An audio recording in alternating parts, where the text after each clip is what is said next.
turning point was the midterms, right? I mean, it was looking for a while there in mid-October that it was possible that there would be a real red wave. And if there were a real red wave, if all those Trump candidates, won in the Senate, in the state houses, up and down the House, then I think he would have been very, very difficult to beat because he'd have put wins on the board. But it turned out the exact opposite. The only places there were red waves were actually, ironically, where we're all from, New York and Florida. Florida had a red wave, right? DeSantis executed in all the ways that Republicans hoped to. He flipped a lot of light blue suburbs to light red. Just like Reagan. He flipped a lot of urban areas. I think he actually won Miami-Dade outright. He crushed in Miami-Dade. He won Palm Beach County outright, and he almost won Broward. Biden barely won Broward. Yeah. Barely won Broward. So again, this is not a hard call. But I just don't think it's and I've also said with Trump all along, this is why I didn't have to see the midterms. If they have to drug him and put him in a hotel room with a dead hooker, they are not letting Donald Trump back in the White House. You don't think? No way. Because I didn't think they would in the first place. They will whack that motherfucker. They didn't Let me see tell you. He's got more. Oh my God. This guy. You have to now you listen very carefully. They've tried to take me out since the 80s. It's not happening. Yes, you've been a douche that long. That's correct, but I'm a great douche. The biggest douche you've ever seen. And believe me when I tell you, we are going to make America great again. Again. In 24. Make America great again. Totally, yeah. He got in my way. Ron DeSanctimonious, you created him. I created that monster, and I will slay that monster. Believe me. He's just in the way temporarily. It won't last very long. I play the long game, like in golf. His wife actually really likes him, though. My wife is really incredible. Have you seen her? She's much more beautiful than Casey. Casey's totally ugly, terrible. I don't think so. But Mr. DeSanctimonious is a real ingrate. He couldn't wait his turn. He couldn't wait until 28. He had to take in 24. Well, now it's on, Ron. It's on Ron. Believe me, it is totally on. I'll see you on that mat out there. If you think you can go 12 rounds with Donald the King Trump, believe me, you're going to get knocked out, boy. Yeah. Don't even think about it. Oh, God. I don't know who these guys are, but they totally don't like me. No, they don't like you. They're really terrible. Nobody really likes you. But please, I ask you nicely for your vote. This time I'm going to have to ask for votes. Can you believe it? I really want your vote because I'm not as scary as the Ron DeSantis. Trust me. I'm much more stable genius, great guy, incredible person. Oh, you belong in the state. So get out there and support me. You know you love it. It's great to be here with you, Jen. Not really. This is my show. It just came to check and make sure everybody's behaving themselves properly. I'll see you later. So gross. He's so lechy. Now you're well, what's going to be really funny about the DeSantis presidency, if you can use that word, is you're going to see how fast, as soon as the culture shifts, you're going to see how fast all the allies become DeSantis Republicans. You're going to see how fast all these in this house we lawn sign people, you're going to see how quickly they become DeSantis voters. No, I'm a Democrat. I never thought I would support a Republican, but you know what? He makes good sense in a lot of ways. Yeah, right. It was the same. It's going to be Reagan Redux. I mean, when you saw what happened the other day with the M&Ms, it's like, there's some people in certain places who are starting to get, this is not exactly going to help us. Can you tell me what was the thing with the M&Ms? What happened with the M&Ms? They made two M&Ms like gay or something. It was like, are they gay or feminist M&Ms?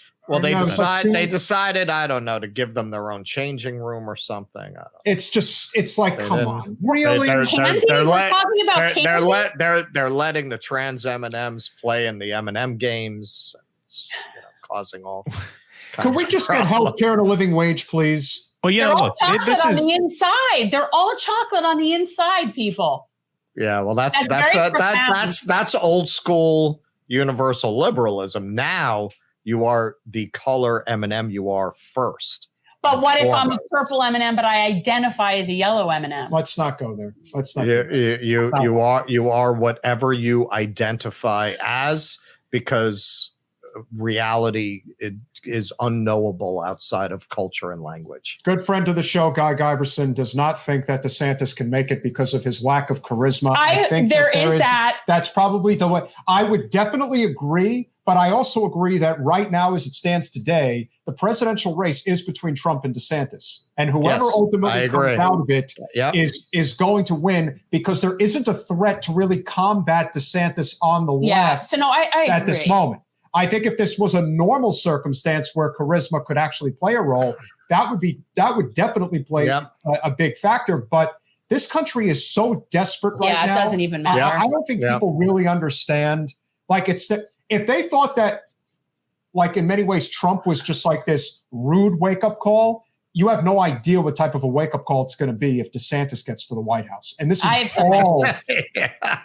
And this is all, like you said, like you guys said earlier, a lot of the culture war has been presented as, again, I went to a, Go ahead, say it. I'm not saying it. Go ahead, say it. I went to Rutgers. When you go to Rutgers boy, eh? Oh yeah. He tells everyone he went to Rutgers. First football game in American history. Everyone who goes to Rutgers has to tell people they went to Rutgers. Just like everybody who went to Northwestern has to let everybody know. No, I don't tell people that. You tell people that. But my point is, the whole idea of we went to DeVry.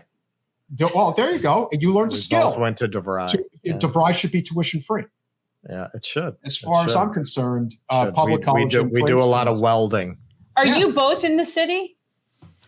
No, I live in the Hudson Valley. I'm in a town called Newburgh, about 60 miles north of the city. I lived in the city for a while, but this is my hometown, so I'm back here now. So what I was saying, like you guys had said before about the liberal arts colleges and having certain, sort of extreme ideas in many ways about the world that you want to live in. It's why people live in the world of academia, because in their I have a family member who I won't say is in that world, and they believe everything that exists within their world is correct and everyone else is wrong. They're very sanctimonious. That's a big thing, including one of them who mentioned, I don't really like Joe Rogan anymore because he doesn't say the same things that he used to say. Oh, you mean he has other ideas? Oh, yeah, that's a problem. So that's the that's what often strikes me. Look, man, no offense or anything, but I've run 5 theaters in New York, and when I would get the Ivy Leaguers, and this makes sense. I gave it a lot of thought to figure out why this would be.